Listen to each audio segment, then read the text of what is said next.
بہادر شاہ ظفر کا زمانہ تھا، اس کو انگریزوں نے قید کر لیا تھا اور اعلان کر دیا تھا کہ یہ ملک خدا کا ہے اور حکومت بادشاہ کی ہے، یہاں پر حکم چلے گا ایسٹ انڈیا کمپنی کا، حکم ہمارا چلے گا۔ جب شاہ عبدالعزیز محدث دہلوی رحمۃ اللہ علیہ نے دیکھا کہ یہ ہندوستان اب دارالاسلام نہیں دارالحرب بن چکا، تو فارسی میں، اس زمانے میں فارسی چلتی تھی ہندوستان میں، سرکاری زبان فارسی تھی، فارسی میں فتویٰ لکھا۔ آج بھی وہ فتویٰ نیٹ پر بھی مل جائے گا، ہر جگہ مل جائے گا۔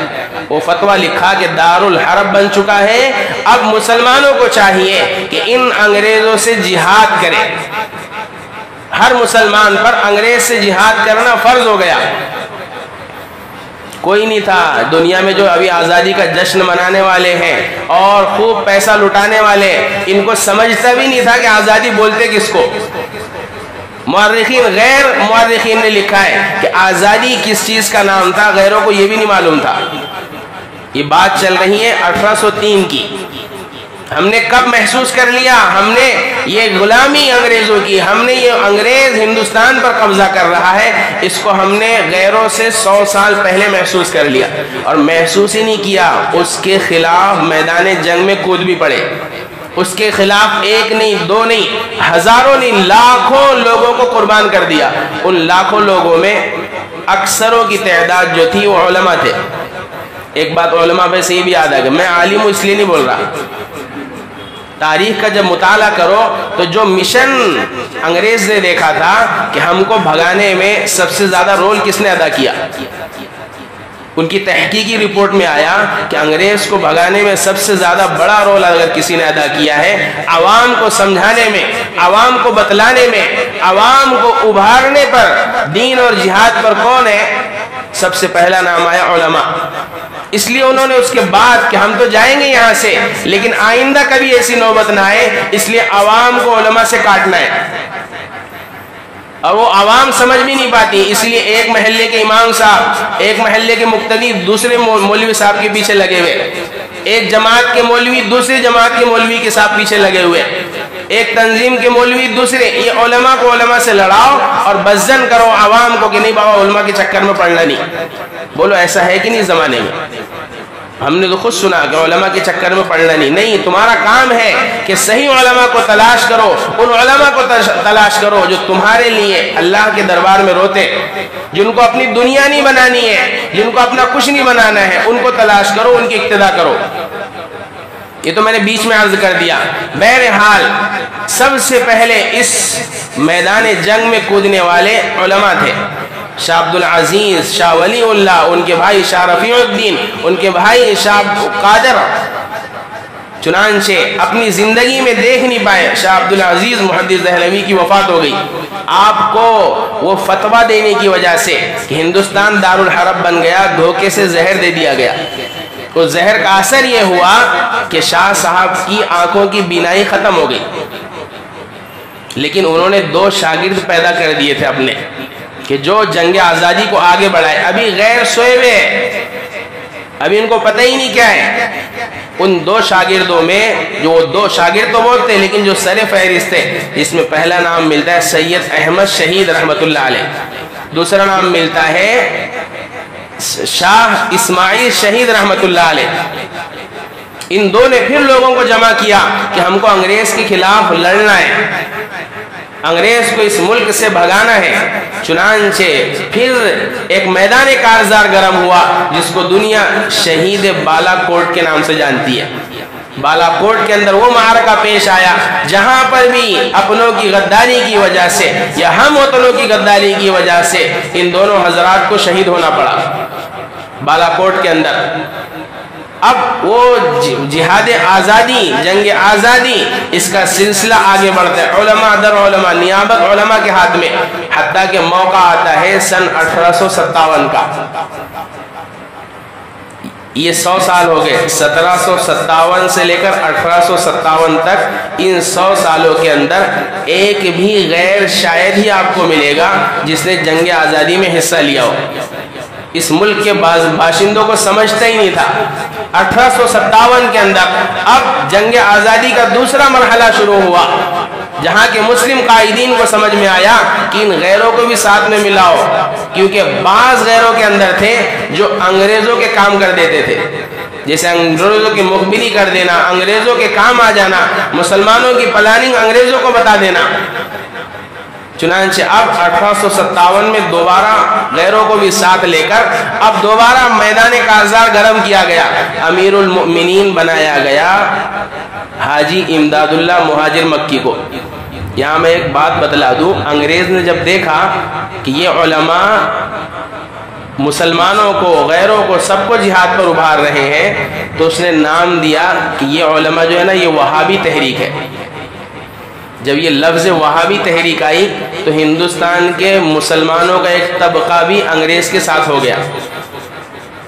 دیوبند والوں کو جو وہابی بولتے نا، اس کی وجہ یہ تھی کہ یہ انگریز سے لڑ رہے تھے، اور محمد بن عبد الوہاب نجدی جو مکہ المکرمہ حجاز کے اندر، وہ اس کا اپنا الگ مشن تھا، اس نے وہ نام یہاں دے دیا، حالانکہ ان کا نظریہ بالکل مختلف، ان کا ان سے کوئی لینا دینا ہی نہیں۔ اگر اس تحریک کا صحیح نام پڑتا تو وہ نام پڑتا تحریک ولی اللہ، اس لیے کہ اس تحریک آزادی کو جنم دینے والے شاہ ولی اللہ محدث دہلوی تھے، لیکن انگریز مسلمانوں کو کاٹنا چاہتا تھا، اس لیے نام دے دیا۔ بہرحال حاجی امداد اللہ مہاجر مکی، مولانا قاسم نانوتوی، مولانا رشید احمد گنگوہی، حافظ زامی شہید رحمت اللہ علیہ، اور اس طریقے سے کچھ ممتاز علماء کرام اور ان کے ساتھ کچھ جانثار عوام، میدان کارزار دوبارہ گرم ہوا۔ ملک ہندوستان کی سرزمین شاملی پر جو آج بھی موجود ہے، وہ جنگ کا میدان آج بھی موجود ہے مظفر نگر یو پی کے اندر، لیکن اللہ کا کرنا ایسا کہ اگرچہ فتح نہیں ہوئی، مسلمانوں کو شکست ہو گئی، لیکن فتح کی بنیاد پڑ گئی۔ جیسے فتح مکہ، اللہ نے فتح مبین کہا، حالانکہ صلح حدیبیہ میں فتح نہیں ہوئی تھی، فتح تو بعد میں ہوئی، لیکن اللہ نے فتح کی خوشخبری سنا دی۔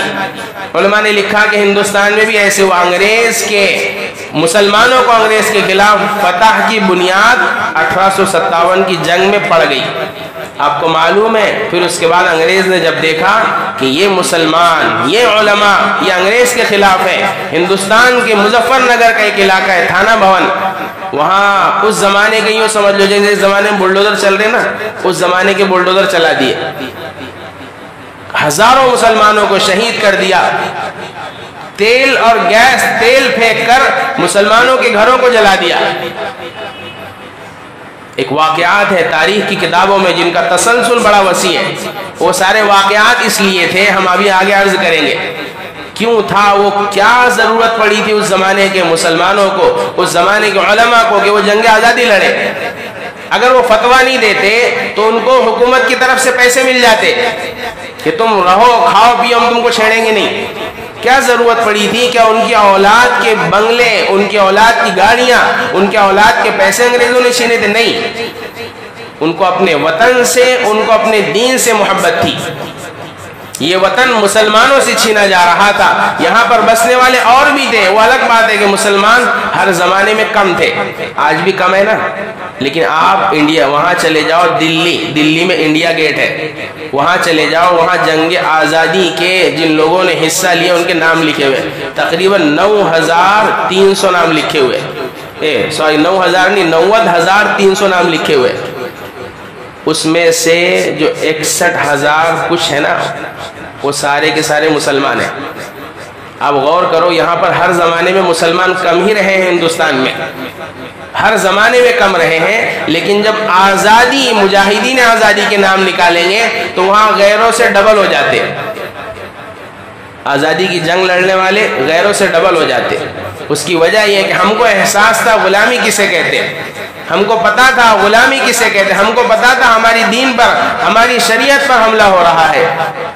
پھر 1857 سے یہ جنگ دوبارہ شروع ہوئی اور چلتی چلی، ابھی دنیا میں ابھی کانگریس بھی نہیں بنی تھی، پارٹی ہے نا، کانگریس کوئی پارٹی نہیں تھی، کانگریس بنی 1885 کے اندر، اس کے پہلے دارالعلوم دیوبند وجود میں آیا 1866 کے اندر، اس کی وجہ کیا بنی؟ جب دیکھا ایک مجاہد آزادی کا واقعہ لکھا ہے، جیل میں گئے، 18 سال جیل میں رہے۔ کتنے سال؟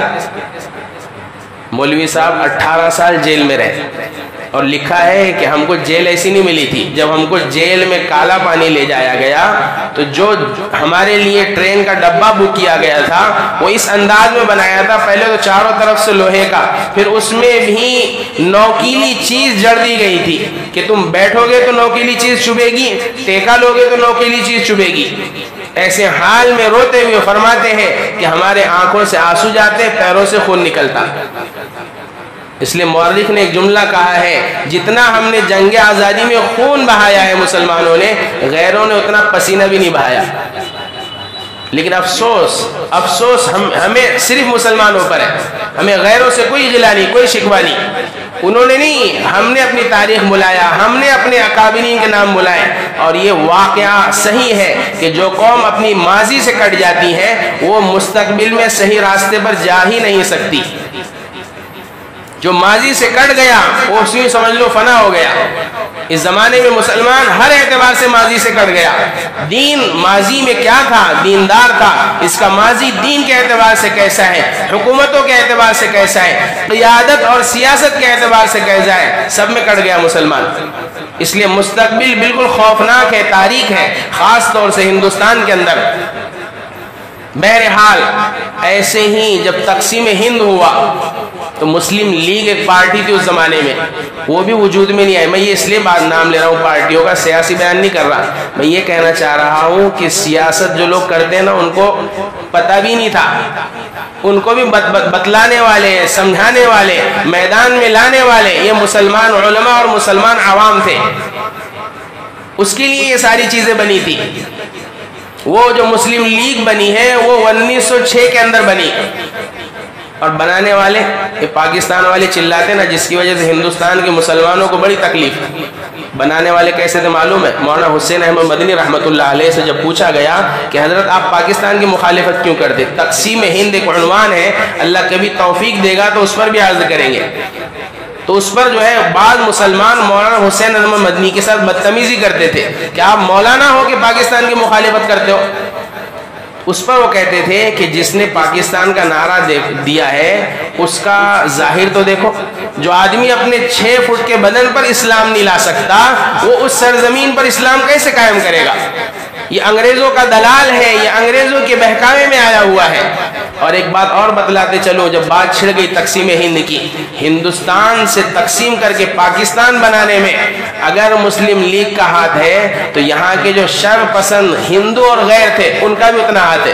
تقسیم بنانے کے لیے، تقسیم کرنے کے لیے جو فنڈ کی ضرورت پیش آئی تھی، مورخین نے لکھا ہے ہندوستان کے غیروں کا بھی اس میں پیسہ لگا، اس لیے کہ ان کا خواب تھا کہ ہندوستان کے اندر ہم ایک آزاد ہندو ریاست چاہتے ہیں۔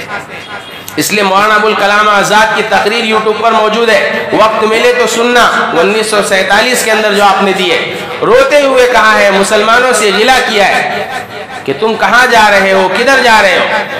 تمہاری سرزمین، تمہارے آبا و اجداد نے اس ملک کو آباد کیا، آج تم اس کو چھوڑ کر جانے پر راضی ہو گئے۔ بہرحال وہ تقسیم ہند ایک مستقل عنوان ہے، ہم آزادی پر یہ بیان کر رہے ہیں، اور آزادی بھی ماضی کے اعتبار سے گزرے ہوئے زمانے میں اس ملک کے مسلم علماء اور مسلم عوام نے کیا کردار ادا کیا یہ بتلانے کے لیے، تاریخ دہرانے کے لیے۔ چنانچہ 1947 میں ملک آزاد ہوا، اور 1947 ہی کے اندر اس ملک کی 2 حصے کر دیے گئے۔ اب اس کے بعد مسلمانوں کا ایک نیا دور شروع ہوا ہندوستان میں۔ یہ دور ہے نا جو ہندوستان میں، جب پاکستان بنا تو ہندوستان میں کتنے مسلمان تھے؟ 4.5 کروڑ صرف۔ کتنے تھے؟ اور وہ 4.5 کروڑ کی بھی خیر نہیں رہتی اگر علماء نہیں رہتے تو۔ مولانا ابوالکلام آزاد، مولانا حفظ الرحمان، یہ 2 لوگ ایسے تھے۔ اب ہندوستان آزاد ہوا، اس کو قانون سے چلائیں گے۔ قانون کون بنائے گا؟ ایک کمیٹی بنائی گئی، وہاں پر بھی لوگوں کو صرف وہی یاد ہے، بابا صاحب امبیڈکر، سارے مسلمان انہی کا نام لیتے، سارے دوسرے بھی انہی کا نام لیتے۔ کوئی مسلمان نام لیتا ہے ابوالکلام آزاد کا؟ کوئی مسلمان نام لیتا ہے مولانا حفظ الرحمان کو تو کوئی پہچانتا بھی نہیں، نام ہی لیتا کوئی۔ اگر یہ دو لوگ نہیں رہتے نا سیاست میں، جب کمیٹی بنائی گئی کہ سنویدھان بناؤ، قانون بناؤ، تو سر فہرست یہ دو مسلمان تھے. ایسا قانون بنانے پر مجبور کیا اس لیے کہ مولانا ابوالکلام آزاد وہ شخصیت تھی جن کا اس وقت کی حکومت میں پاور تھا. مجبور کیا ایسا قانون بنانے پر کہ ٹھیک ہے جو جا رہے ہیں جانے دو، لیکن جو ہندوستان میں ہے ان پر یہاں کا قانون ظلم نہیں کرے گا، ان کو اپنے مذہب پر آزادی کے ساتھ عمل کرنے دے گا. وہ ان چند علماء کرام کے مرہون منت ہے جنہوں نے اس قانون کے بنانے میں ایسی شکیں بنائی جس کی بدولت میں اور آپ آج تک ہندوستان میں آزادی کے ساتھ سانس لے رہے ہیں. تو یہ تو 75 سالہ ہماری جو آزادی ہے یہ ان علماء کی مرہون منت ہے جن کو اللہ نے امت کا غم عطا کیا تھا. اسی کے درمیان میں بات چاروں طرف جائے گی. حضرت شیخ الہند رحمت اللہ علیہ، مولانا الیاس رحمت اللہ علیہ کے استاد، مسلمان کئی اعتبار سے بیک فوٹ پر آ گئے تھے. معلوم ہے زوال کیوں آتا قوموں کو؟ جو ہم نے شروع میں عرض کیا نا کہ جب 800 سال حکومت ہندوستان میں مسلمانوں کی، اورنگزیب عالمگیر رحمت اللہ علیہ کے زمانے میں کوئی ہمت کسی کی کہ وہ ہندوستان کی طرف آنکھ اٹھا کر دیکھ لے، ہمت کسی کی کہ وہ ناانصافی کر لے، پھر کیا ہوا کہ 200 سال کے اندر کایا پلٹ گئی پوری. کیا وجہ بنی؟ وجہ کیا بنی؟ صرف اور صرف مسلمانوں کی دین سے دوری. اللہ نے مجھے اور آپ کو دوبارہ موقع دیا، اب ہمیں دنیا میں لائے ہیں. اللہ نے ہمیں نعمت دی ہے آزادی کی. اللہ تلک الایام نداولها بین الناس، اللہ دن کو عدلتے بدلتے رہتے ہیں. آزادی کی اور سکھ کا سکون ہم نے بہت حاصل کر لیا ہندوستان میں. اللہ نے دوبارہ اپنی لکڑی کو حرکت میں دیا، اپنا ڈنڈا چلایا ہے اور ملک ہندوستان کے مسلمانوں کو جگانے کے لیے دوبارہ ایسی حکومت کو مسلط کیا ہے جو مسلمانوں کو جگائے. اور جگانے کے بعد دو ہی کام ہوں گے، اگر یہ صحیح رخ پر آ گئے تو مستقبل ان کا ہے، اگر پھر بھی نہ جاگے تو پھر اللہ ان کو ختم کر دیں گے. تو یہ تو ہو گیا ہمارا ماضی اور یہ ہو گیا ہمارا حال. مستقبل میں اگر رہنا ہے اپنی شناخت کے ساتھ، اپنے دین کے ساتھ، تو کیا کرنا ہے اس کو ہم آئندہ ہفتے عرض کریں گے. ایک بات یاد رکھنے کی، پورے بیان کا خلاصہ 3 جملے. پریشان ہے اگر ہندوستان میں مسلمان، لگتا ہے ان کو کہ ہم دوبارہ غلامی کی طرف جا رہے ہیں. عدالتوں سے لے کر، حکومتوں سے لے کر، محلے اور شہر سے لے کر جگہ جگہ مسلمانوں پر ظلم عام ہو چکا. ہر فرد مسلمانوں کو گری ہوئی نظر سے دیکھنے لگا. اگر اس ذلت سے، اس پستی سے نکلنا ہے تو کیا کرنا ہوگا؟ کیا کرنا ہوگا اس کے لیے؟ جو محقق علماء ہے فارمولہ بتلایا. چلے جاؤ مکی زندگی کے اندر جہاں مسلمان غیروں کی بالکل ہاتھ تلے آ گئے. جس کا بس چلتا وہ کسی مسلمان کو پکڑ کر چوراہے پر مار دیتا، جس کا بس چلتا بلال کو گھسیٹ کر گلی کوچوں میں دوڑاتا، جس کا بس چلتا کسی مسلمان کو پکڑ کر گھوڑوں کے ذریعے دوڑا کر چیر دیتا. جس پر زور چلتا مسلمانوں پر. یہ مکی زندگی ہے مسلمانوں کی. حضور نے وہاں ایک کام کیا، وہ کام آج کے مسلمان ہندوستان میں کرے تو اللہ یہ ساری جو ذلت ہے، رسوائی ہے، اس کو بدل دے. کام کوئی مشکل نہیں ہے، 3 ہی کام ہے. ایک نمبر 1 پوری مکی زندگی کا خلاصہ وحدت. ہاں اسی لیے وحدت کا مطلب ہے اتحاد. ایک ہو جاؤ، ایک ہو جاؤ تو بن سکتے ہیں خورشید و مبین. منتشر ہو تو مرو، شور مچاتے کیوں؟ تو مسلمانوں کو منتشر کرنے کے لیے علماء بھی آئیں گے، مسلمانوں کو منتشر کرنے کے لیے سیاسی تنظیمیں بھی آئیں گی، مسلمانوں کو منتشر کرنے کے لیے خاندان، قبیلے، حسب نسب کو بھی بیج بویا جائے گا. مسلمانوں کا کام ہے کہ عقل سے کام لے. نہیں، ہم سب سے پہلے مسلمان، اس کے بعد دیکھیں گے کہ ہمارا تعلق کس جماعت سے ہے، کس تنظیم سے ہے، کس قبیلے سے ہے، کس خاندان سے. جب مسلمان سے ملے تو یہ سمجھ کر ملے کہ یہ میرا مسلمان بھائی ہے. اگر ایسا نہیں کر سکتے اور تنظیموں میں اور جماعتوں میں اور فلاں میں اسی میں لڑنا ہے تو پھر مرو اور مارتے رہیں گے تم کو غیر. اس لیے کام اگر ہندوستان میں اپنی نسل کو مسلمان باقی رکھنا ہے تو مجھے اور آپ کو ابھی یہ کام کرنا ہوگا کہ آپس کا اتحاد پیدا کرنا ہوگا.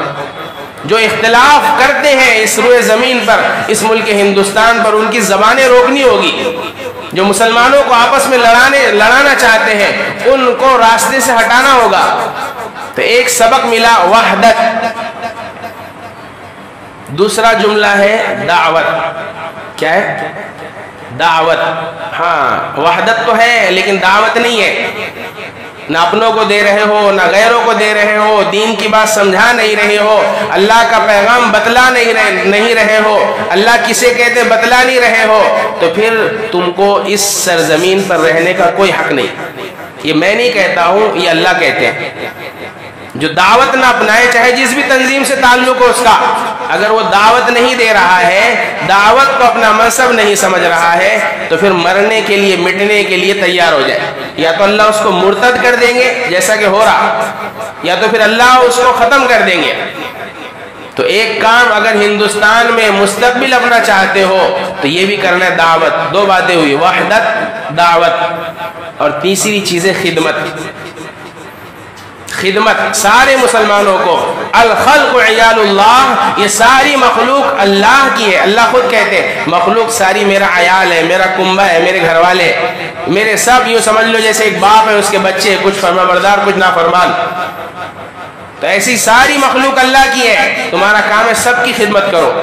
مسلمان ملے مت دیکھو کہ اس کی ذات کیا ہے، یہ کون سی تنظیم سے تعلق، نہیں، یہ مسلمان ہے، یہ انسان ہے۔ ایسی غیر ملے مت دیکھو کہ یہ ہمیں مار رہے ہیں، دشمن، نہیں، یہ انسان ہے، ان کو جو بھی ہماری طرف سے خدمت ہوگی ہم ان کی خدمت کریں گے۔ پانی کی ضرورت پڑے گی پانی پلائیں گے، کھانے کی ضرورت پڑے گی کھانا کھلائیں گے۔ انسانیت کا درس نبی پاک صلی اللہ علیہ وسلم نے ساری دنیا کو بتلایا اور پڑھایا۔ تین کام کرو گے تو یوں سمجھ جاؤ میں اور آپ ابھی تو زندہ ہے، کب مر جائے پتہ نہیں، لیکن اپنی نسلوں کا مستقبل چاہتے ہو تو سب سے پہلے یہ تین کام کرو، وحدت، دعوت، خدمت۔ وحدت، دعوت، خدمت، یہ ہے ہمارا مستقبل کا پلاننگ۔ اور بھی انشاءاللہ ہم آئندہ آپ عرض کریں گے، اگر زندگی رہی تو ہمیں ہندوستان میں رہنا ہے، آزادی کے ساتھ رہنا ہے، تو مستقبل میں ہمیں کیا کرنا ہوگا فی حال کے ساتھ میں۔ اللہ تبارک و تعالیٰ سے دعا ہے کہ اللہ نے زندگی رکھی تو اس پر عرض کریں گے۔ اللہ کہیں سنی باتوں پر عمل کی توفیق عطا فرمائے، غلطی کوتاہی کو